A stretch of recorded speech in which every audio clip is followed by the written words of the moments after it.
Those clouds have been building today, but not a whole lot of storms coming through. In fact, a little more blue sky than what I'd have thought that we would see today. I thought we'd see a little bit more storm coverage, but not a whole lot of lift to help to trigger those. A couple little cumulus coming in. So bottom line, go ahead and wake the evening plans. I'll show you the Doppler in a second. Definitely feels a lot humid outside. Anytime the dew points are in the 60s, it's going to feel pretty muggy. 82 the current temperature with those winds coming in from out of the southwest. That's our live weather station here at WDBJ. 83 at the airport, though, in Roanoke. 79 in Blacksburg. 83 Lynchburg, coming in at 84 degrees in Danville. So most areas fairly uniform today. Not a whole lot of rain to cool some areas down. So you look at the radar and you don't see a whole lot of activity, but we're going to pinpoint this area right in here near Floyd, right near the radar site. We've been having a couple of showers and thunderstorms that have been trying to pop up, see how they develop, and then they just collapse. And then what happens is as they collapse, more air comes out, and that helps to rise again. And the mountains really helping to trigger a couple of these, but just be aware, parts of Floyd County, Montgomery County, we may see one or two of these showers popping up along the ridges. It's very active outside of our area, though.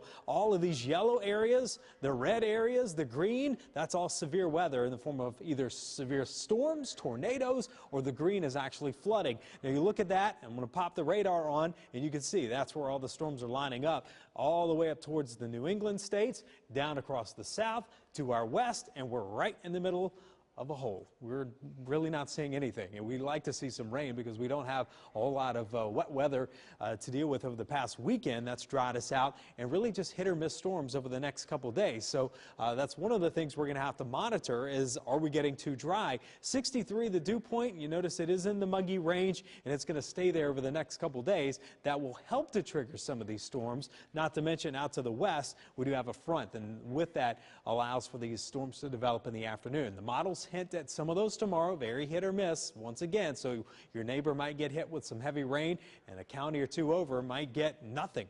Same thing on Friday. Now, as we head toward the weekend, we are expecting a little bit better coverage of some of these storms. So just tonight, one or two possible.